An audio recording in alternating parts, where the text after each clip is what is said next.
मेरे नाम आप अपनी सुधामयी सर्व समर्थ पतित पावनी अहेतु की कृपा से दुखी प्राणियों के हृदय में त्याग का बल एवं सुखी प्राणियों के हृदय में सेवा का बल प्रदान करें, जिससे वे सुख दुख के बंधन से मुक्त हो आपके पवित्र प्रेम का आस्वादन कर कृतकृत्य हो जाए।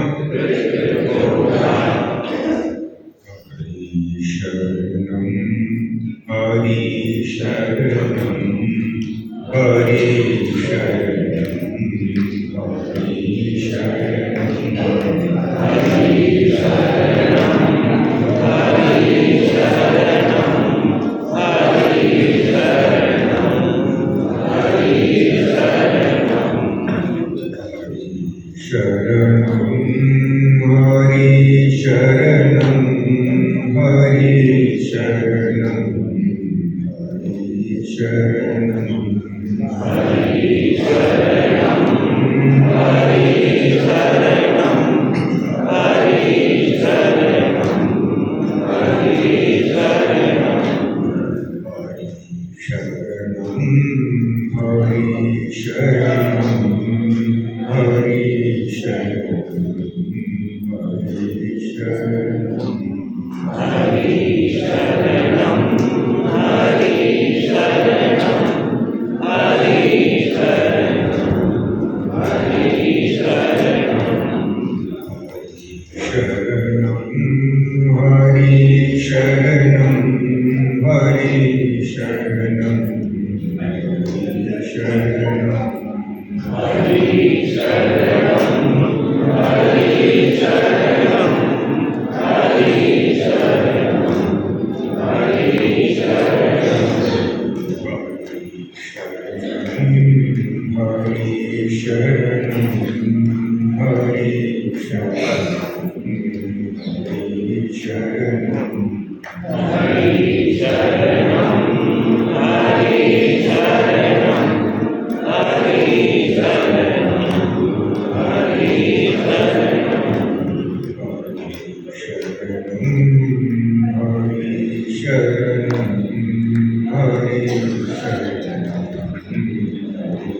शरणं हरि शरणं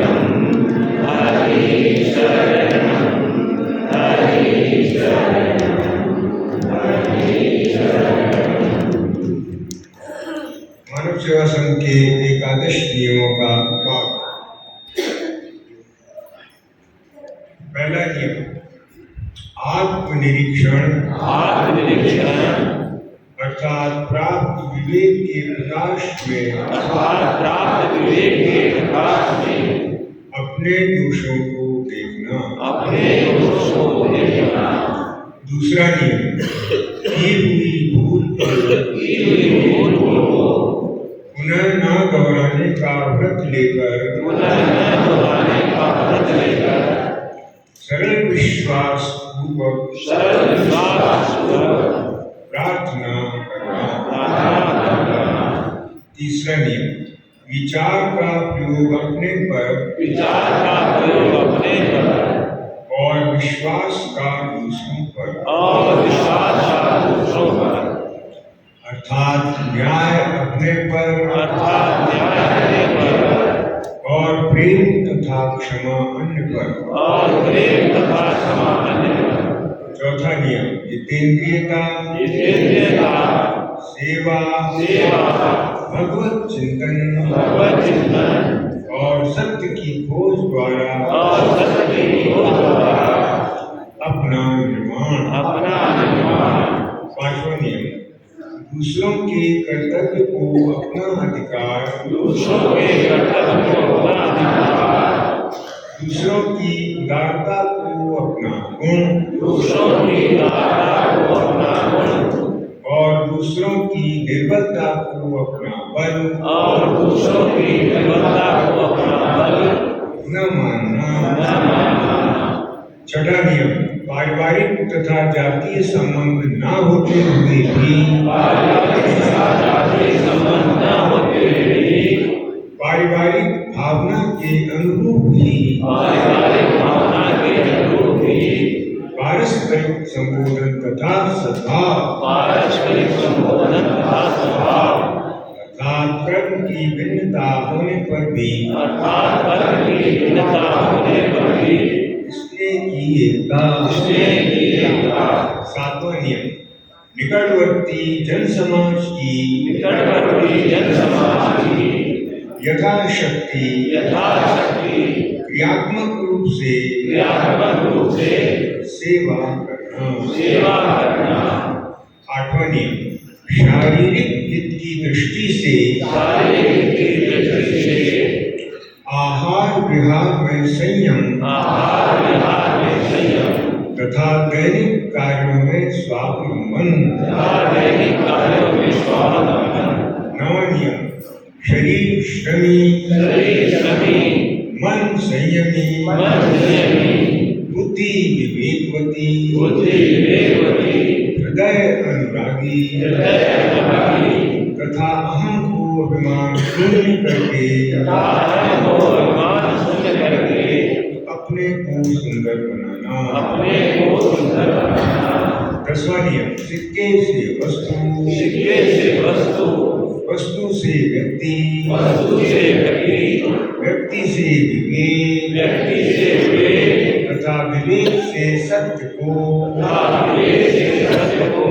अधिक महत्व देना।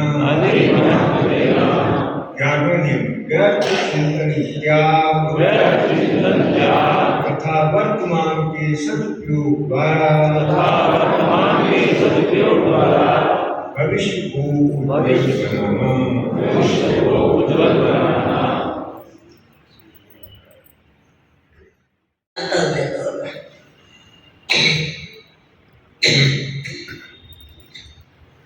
बहुत ही महापूर्ण प्रेरणादायी पद हमारा श्रवण कर रहे थे, गुरु की वंदना श्रवण कर रहे थे, प्रार्थना श्रवण कर रहे थे। बहुत ही कल्याणप्रद है दोनों ही चीजें। आइए अब सत्य के प्रकाश में अपने जीवन की पहेलियों को थोड़ा सुलझाए। प्रातःकाल बैठक में निवेदन किया था, सेवा त्याग और प्रेम में ही जीवन है। सेवा से योग की प्राप्ति, त्याग से बोध की प्राप्ति और प्रेम से प्रेम की प्राप्ति संतन होती है। साधन सोपान ये 3 रूप में जो माला जी ने हमारे सामने रखे वैसे ही नहीं रखती है। कहाँ से जीवन का आरंभ है और कहाँ जीवन का परिपाक है। उस प्यारे ने सृष्टि बनाई और हम सबको वो ज्ञान भी दिया कि उच्च जीवन प्रेरणा पर जीवन हम कैसे प्राप्त करें। प्रथम सोपान है साधन का कर्तव्य। रागों को लेकर हम पैदा हुए हैं, वीतराग होकर जाने की तैयारी करते हैं। रोते रोते पैदा हुए हैं, हंसते हंसते जाने की तैयारी करते हैं। कैसे करेंगे वो तैयारी? जो कुछ प्रभु ने हमें दिया है उसको वितरित करेंगे। तो प्रथम सोपान कर्तव्य। बिना कर्तव्य पूरा किए राग नहीं मिटेंगे। अब तो रागों को लेकर हम पैदा हुए हैं, इससे ऊपर कैसे उठे?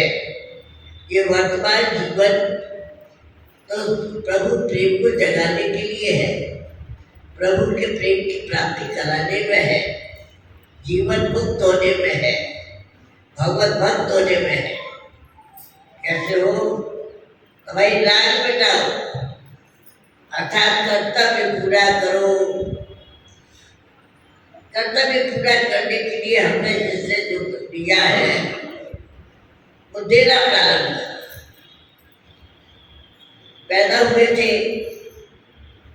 तो माँ से लिया, बाप से लिया, आगे बढ़े तो गुरु से लिया, समाज से लिया। अब उसको कैसे वापस करेंगे? तो जिसके प्रति जो कर्तव्य है तो पूरा करें। देखिए विधान क्या है? संबंध एक से और व्यवहार अनेक से। वास्तविक तथा संबंध एक से ही होता है। जैसे लौकिक दृष्टि से देख लीजिए, पिता से संबंध हुआ, पहले माँ से संबंध हुआ, बताया, हम जानते नहीं थे ये हमारी माँ है, हमको सुनने को मिला ये तुम्हारी माँ है, इन्होंने तुम्हें पैदा किया है। तो बाकी नाते मामा मामी मौसा मौसी सब संबंध जुड़ गए। दादा दादी, ये कौन है? ये माँ की पिता है, ये कौन है? माँ के भाई है, ये कौन है? माँ की बहन छोटी है। तो सब संबंध के साथ व्यवहार हम उन्हीं के अनुसार करते हैं। संबंध माँ से प्रथम है। उसी प्रकार पता चला कि मेरे पिता है, तो पिता का संबंध स्वीकार किया तो चाचा चाची, दादा दादी, बुआ बुआ, दादा दादी सब संबंध कर गए। संबंध एक से और व्यवहार अनेक से। अब हम और आप साधक पथ पे हैं, हमारा वास्तविक संबंध किसके साथ है? हमारा वास्तविक संबंध अपने निर्माता के साथ है, हमारा पिता के साथ है। तुम्हें माता का पिता, तुम्हें तुम्हें सका, तुम्हें उनके साथ है वास्तविक संबंध। लेकिन जो इतना विशाल संसार है, इसके सामने हमारा संबंध है और इसके साथ साथ संबंध सही हमने नहीं पूरा किया, तो आगे जो परमात्मा का संबंध है वो सजीव नहीं होगा। ये संसार बिना वजह नहीं हमारे सामने आया है। परिवार से ही संसार शुरू होता है। पैसा कुछ पूछिए तो शरीर से संसार शुरू होता है। शरीरों की उत्पत्ति संसार से, शरीरों की स्थिति संसार में और शरीरों का लय भी संसार में होगा। लेकिन बाधा होने के नाते हमारी आपकी उत्पत्ति संसार से नहीं हुई है, हमारे आपकी उत्पत्ति परमात्मा में से हुई है। ईश्वर जीवन चेतन अमल सहज सुखरासी। परमात्मा में ही हमारी स्थिति है और परमात्मा में ही हमारा लय होगा जब हम साधन पथ के तीनों सोपानों को क्रमशः पूरा करते जाएंगे। तो कर्तव्य का संबंध है। सबसे पहले हमारा संबंध जुड़ा है शरीर के साथ, तो कर्तव्य का संबंध हो गया शरीर के साथ। और हमें 3 शरीर प्राप्त है, स्थूल, सूक्ष्म और कारण। कारण के बिना तक उत्पत्ति होती नहीं, कोई ना कोई कारण तो रहा होगा। तो स्थूल शरीर जो हमें दिखाई देता है इंद्रिय और ज्ञानेंद्रियों के द्वारा, सूक्ष्म शरीर जिसको हम महसूस करते हैं,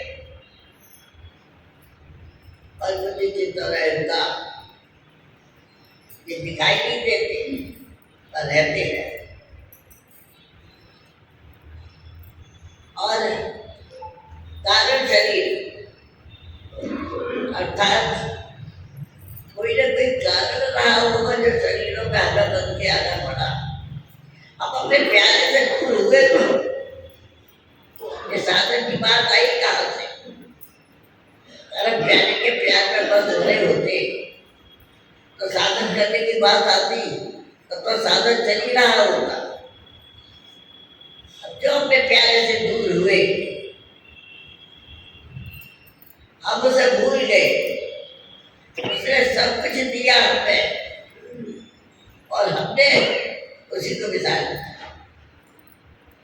और जो दिया उससे बहुत पैदा करके कामना पैदा करके कामना का सेवा करो, स्वयं को जानो, बालो सृजनहार, चाह नहीं तो जग में विचरो, प्रभु से कर लो प्यार। सेवा के ये कर्तव्य पालन के ये एक ही बात है।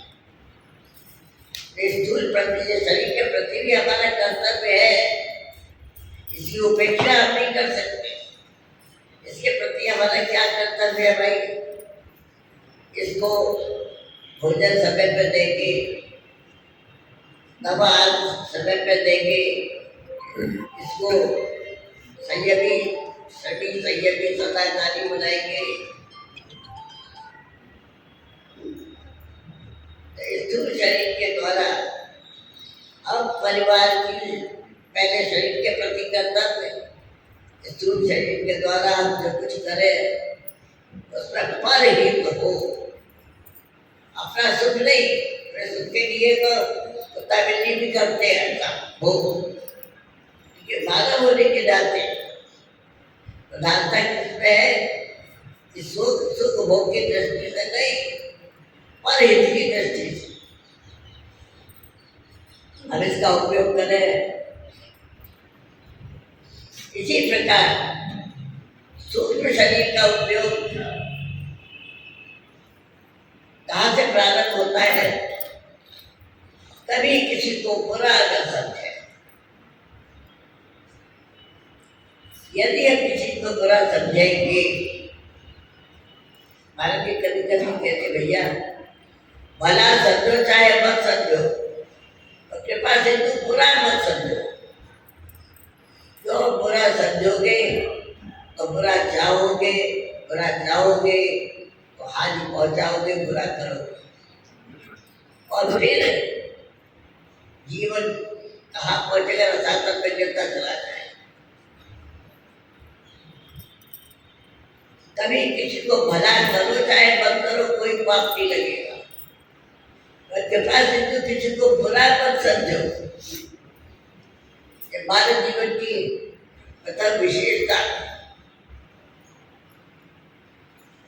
किसी का भला चाहो चाहे मत चाहो, कोई पाप नहीं लगेगा। और कृपा से तो किसी का बुरा मत चाहो, किसी का भला करो चाहे मत करो, कोई पाप नहीं लगेगा। और कृपा से तो किसी का बुरा मत करो, जो जैसे करे तो जैसा आप करेंगे। ये जीवन का विज्ञान है। जो तुम दूसरों के साथ करोगे तो कई गुना होकर तुम्हारे साथ होगा, पर हम भूल जाते हैं दूसरों के साथ व्यवहार करके। जो अपने साथ वो बुरा होता है उनका सामने आता है तो हम क्या कहते हैं? हमने भगवान का क्या बिगाड़ा था तो भगवान ने हमारे साथ किया। यानी तो भी जितना भगवान की करते हैं। अरे भले आदमी अपने लिए तो सोचो, तुमने क्या किया था? बुरा करोगे तो बुरा नहीं होगा, बुरा चाहोगे तो तुम्हारे बुरे चाहने वाला पैदा नहीं होगा, बुरा समझोगे तो उसका भी तुम्हें मालूम पड़ेगा, अपने साथ तुम्हारे साथ होगा। तो पहली बात मानव सेवा संघ की विरासत में जो मिली वो है किसी का बुरा मत जाओ, किसी का बुरा मत समझो, किसी का बुरा मत करो। सूक्ष्म शरीर के द्वारा सेवा करनी है। ये स्थूल शरीर के द्वारा सेवा हुई, सूक्ष्म शरीर के द्वारा सेवा करें सद्भाव की सेवा, सबके प्रति हमारा सद्भाव और कारण शरीर के द्वारा उस कारण का निवारण करें जिसके लिए हमें शरीर धारण करके आना पड़ता है। वो क्या कारण है? सूक्ष्म वासनाएं हमारे जीवन में रहती है। शरीर तो पूरा हो गया विराट के साथ, लेकिन वासनाएं बाकी रहेंगी और वासनाओं के अनुरूप भी हमें शरीर धारण करके आना पड़ता है।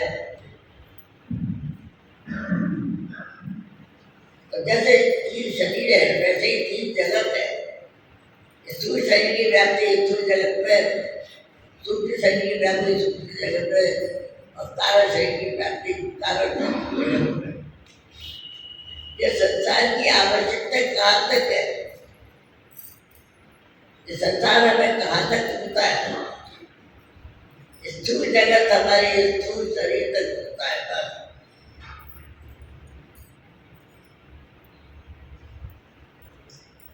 सूक्ष्म जगत जिसे हम देख नहीं सकते, जान नहीं सकते, लेकिन वो है, हमारे विचार की लहरियों में आता रहता है, जाता रहता है।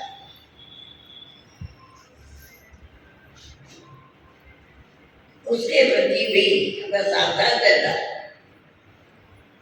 मन बुद्धि चित्त और अहंकार तो बराबर रहता ही है हमें।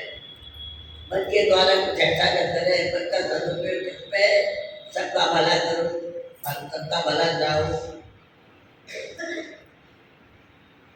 तो सूक्ष्म जगत की पहुंच कहाँ तक है? शरीर तक। और कारण जगत की पहुंच कहाँ तक है? कारण शरीर तक। यदि वासनाएं रह गई तो वासनाओं के निर्वहन के लिए आपको कारण जगत में जाना ही पड़ेगा।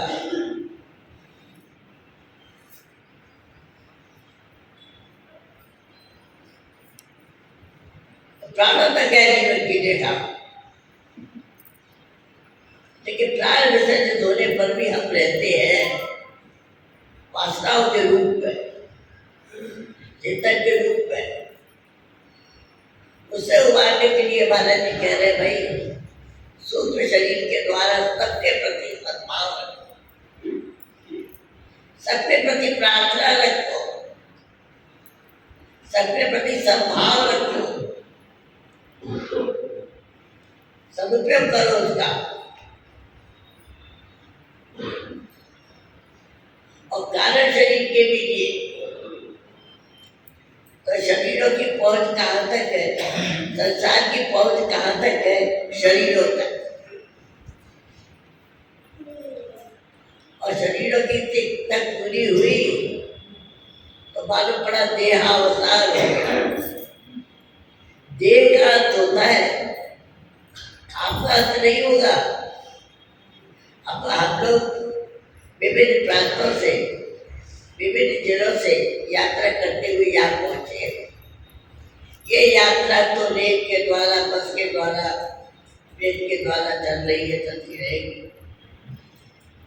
लेकिन हमारी आपकी यात्रा निरंतर चलती रहेगी यदि वर्तमान में ही हमने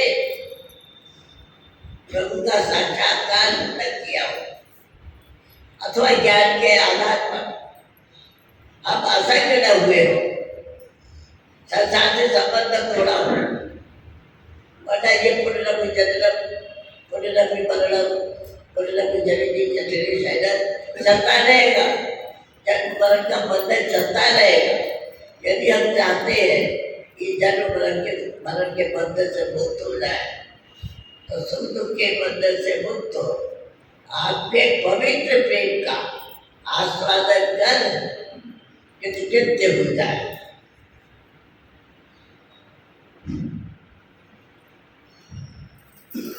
तो संसार की पहुंच कहाँ तक? शरीरों तक और आगे बढ़िए प्राणों तक। और प्राणों की पहुंच कहाँ तक? मृत्यु के पहले तक। ये तीनों शरीरों का जो विवरण दिया देखने में तो तीनों शरीरों से छुटकारा मिल जाता है। तो हम कहते हैं अमुक का देहावसान हो गया, शरीरांत हो गया। तो ये यात्रा पूरी नहीं हुई अभी। ऐसे संतों का विचरण, संतों का मिलन क्यों होता है? यहाँ शक्ति के रहते रहते अपनी जो अंतर यात्रा है उसे सही पूरा करें।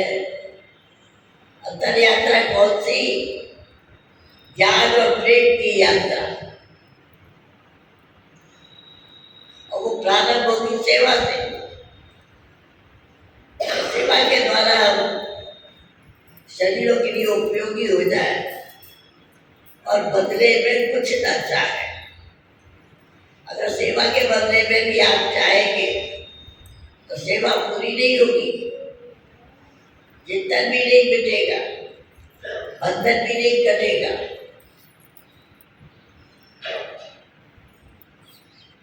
इसलिए महाराज जी ने क्या कहा, आओ और बदले में कुछ मत चाहो।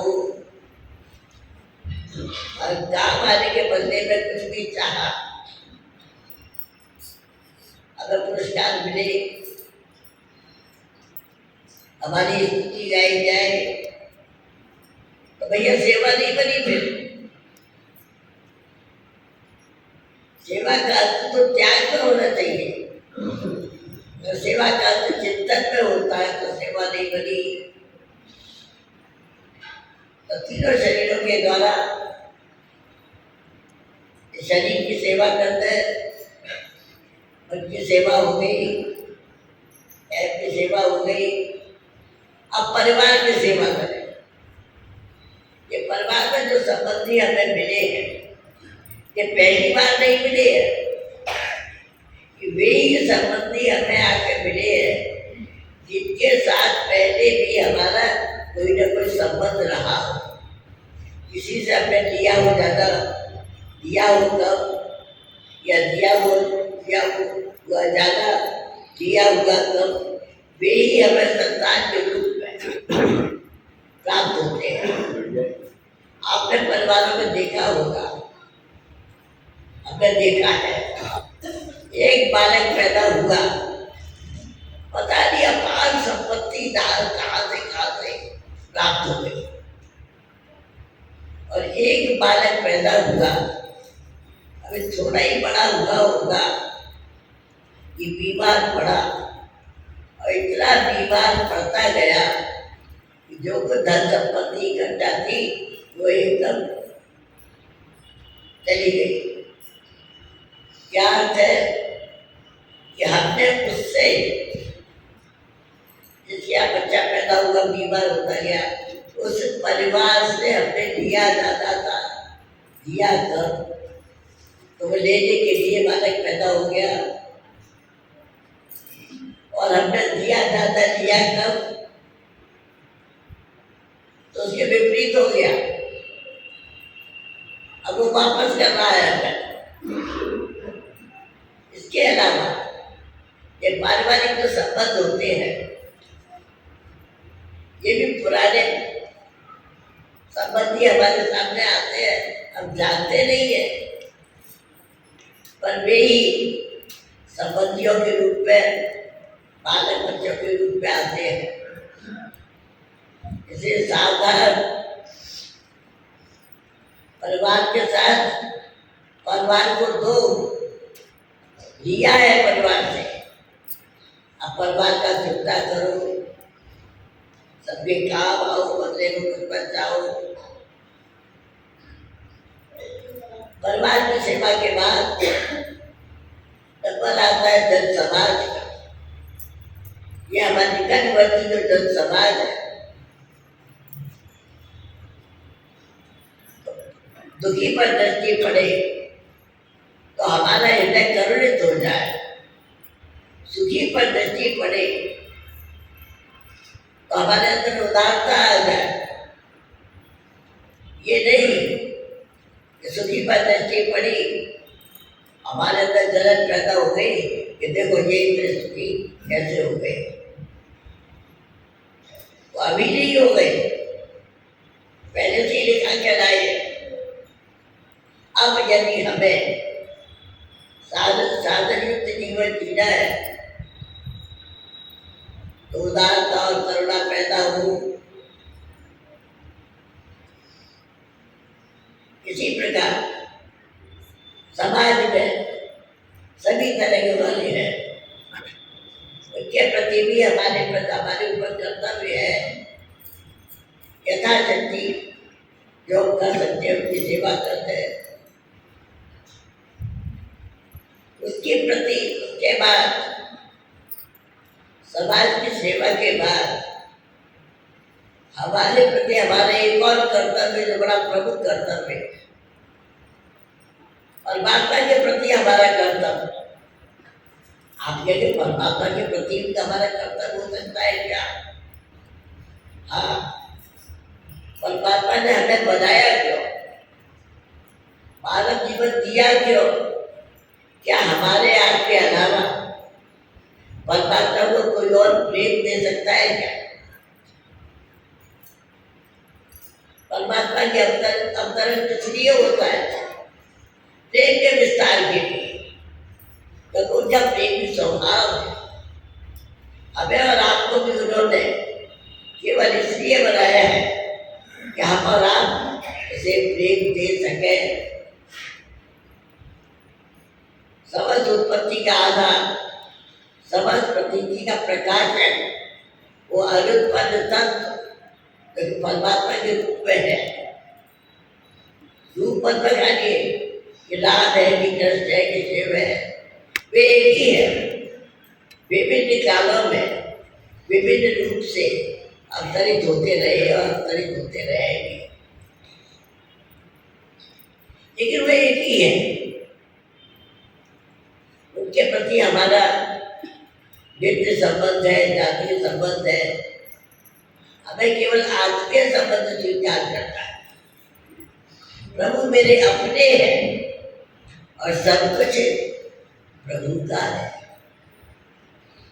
तीन प्रमुख बातें जो श्री महाराज जी अपने वक्तव्य में कहा करते थे। जो कुछ दिखाई दे रहा है वो सब परमात्मा का है। सब कुछ धन मन धन सब परिवार ये समाज सब कुछ परमात्मा का है और इसमें भी वो है। इसलिए सेवा की बात है, इसमें भी वो है। और दूसरी बात साधक समझ लीजिए वही है और कुछ है नहीं। जो उसी को मान कर चलेगा उसके हृदय में कभी भी दुर्भाव पैदा होगा। अरे सब मेरे प्यारे की है, सब मेरा प्यारा लाल है, इसके प्रति दुर्भाव रखेगा।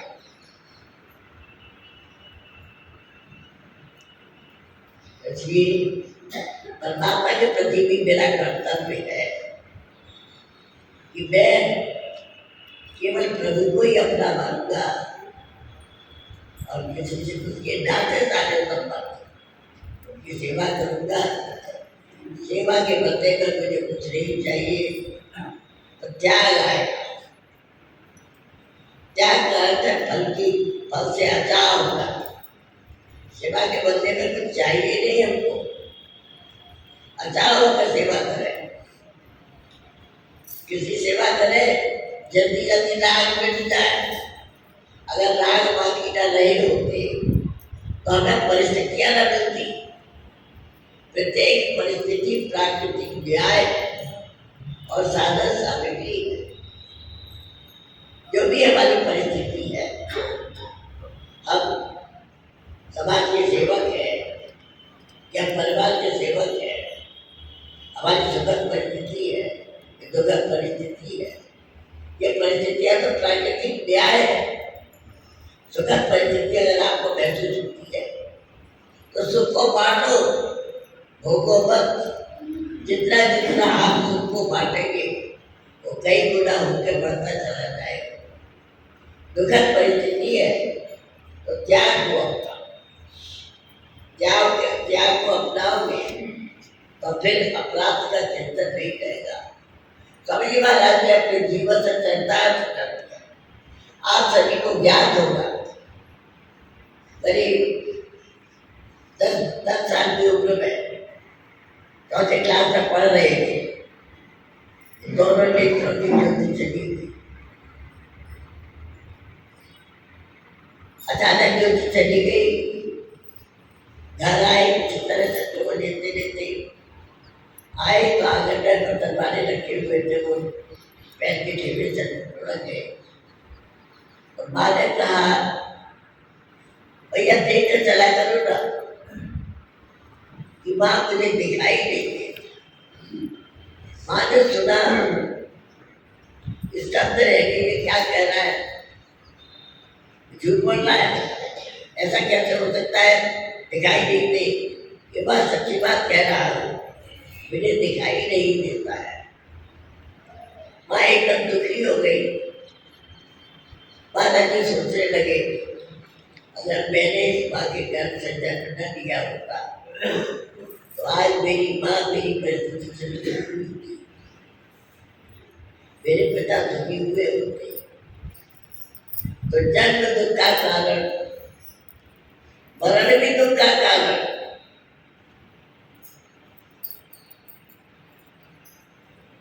परिस्थिति यही चल रही थी। उनके परिवार में शत्रु आया करते थे, तो संस्थाएं महाराज के पास नहीं बैठे हुए थे। कहा, महाराज परिवार में बहुत दर्द हो गए, क्या तो क्या भाई, कि इनका एक बार का गेला मानक और इसकी दोनों आंखों में ज्योति से कहाँ है वो बालक? महाराज आपके पास ही बैठा। उसके खड़े हुए महाराज, भैया राम राम कहा करो। महाराज की तो क्रांतिकारी सच, तुरंत कह दिया, राम राम में मेरा विश्वास है। और कोई संत होता तो बिगड़ने लगता है कि क्या अपने की बात कर रहे हो, राम राम में तुम्हारा विश्वास नहीं है। ये सच्ची बात है, राम राम में मेरा विश्वास नहीं है। तो क्या भैया, क्या तुम ईश्वर को नहीं मानते हो? ईश्वर को तो मानता हूँ, फिर क्या बात है, उसके हो जाओ। देखिए सूत्र कहाँ मिल रहा है, उसके हो जाओ। और महाराज जी उसके हो गए और परमात्मा का प्रेम प्राप्त हो गया। अब हम किसके होकर रह रहे हैं? जगत के होकर रह रहे हैं कि परमात्मा के होकर रह रहे हैं? जगत के होकर यदि हम रह रहे हैं तो अभाव ग्रसित होकर रह रहे हैं, कभी पूर्णता प्राप्त नहीं होगी। परमात्मा के प्रति हम सजग होकर रह रहे हैं तो परमात्मा के प्रेम की प्राप्ति अपने आप। तो एक केंद्र बिंदु बता दिया, उसके हो जाओ। उसके बाद परिस्थिति का सदुपयोग किया उन्होंने। एक छोटी सी लाठी लेकर नहर के किनारे पहुंचे और सोचते रहते। एकदम विचार पौधा उनके मस्तिष्क में कि गहरी नींद में तो मुझे कोई दुख नहीं होता। क्यों दुख नहीं होता? क्योंकि गहरी नींद में देखने की वासना नहीं होती। बस उत्तर मिल गया। यदि मैं जागृत में देखने की वासना का त्याग कर तो दुख हो। दुख का कारण क्या निकला? वासना है। देखने की वासना का त्याग कर दिया, कभी महाराज जी के जीवन में न देखने का दुख नहीं हुआ। अकेले यात्रा करते थे लाठी लेके, मथुरा से आगरा जा रहे थे। बीच में जो गंगा जी पड़ती है वो पार करती है।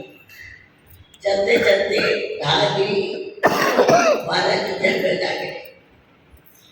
कहने वाह भैया, अब तेरी गोद में आ गया वो, अब तू जा। कुछ नहीं आगे पीछे का चिंतन, कुछ नहीं। इतने में क्या चमत्कार होता है।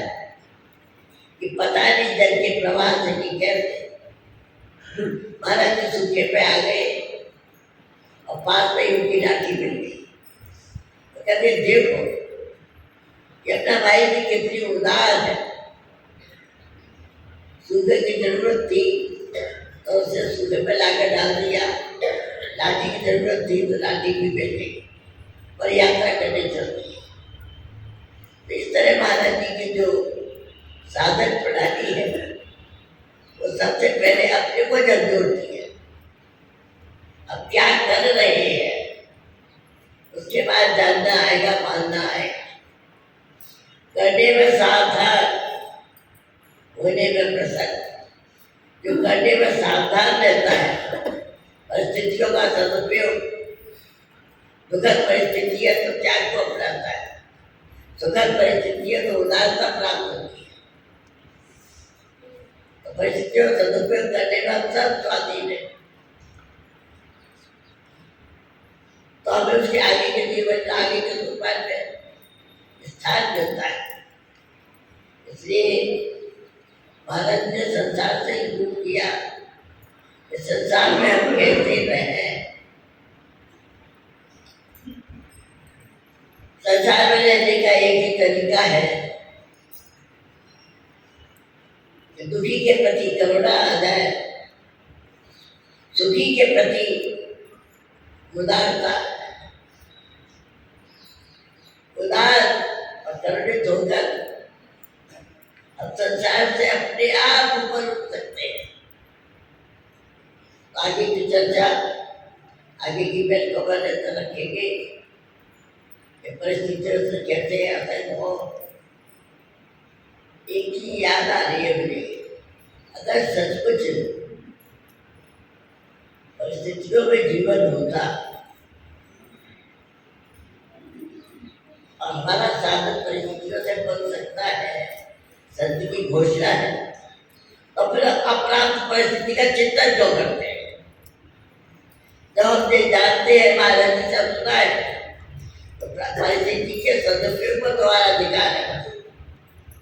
परिस्थितियों का सदुपयोग करोगे तो सुख दुख के बंधन से अपने आप मुक्त हो जाओगे। लेकिन ये अपराध तो परिस्थिति हमें चैन नहीं लेने देती, भगवान को भी मानते रहते हैं, अपराध परिस्थिति के चिंतन में भी आगे रहते हैं। हे प्रभु ऐसा कर दो, ऐसा कर दो, ऐसा कर दो, मांगे है तो मांगने ही मांगना रहता है, तो मांगना बंद हो जाए, करना आनंद हो जाए, जीवन सेवा त्याग में समर्पित हो जाए। करो भगवान सबका सद्बुद्धि हो, कल्याण सबका भला करो भगवान सबका सद्बुद्धि हो, सब दया करो भगवान सबका सद्बुद्धि हो, कल्याण सबका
महादेव की कृपा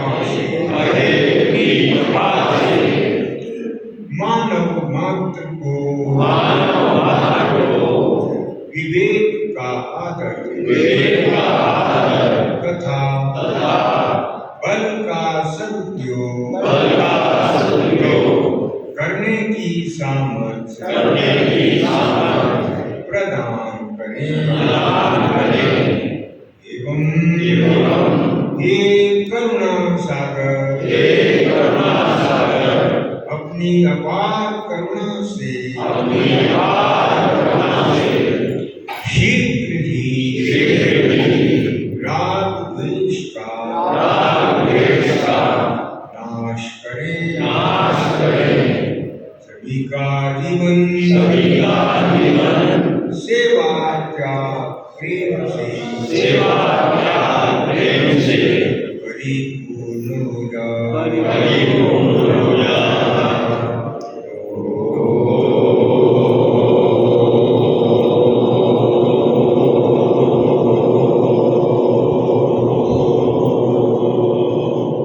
सच्चिदानंद भगवान की जय, करुणा सिंधु भगवान की जय, भक्त वत्सल भगवान की जय।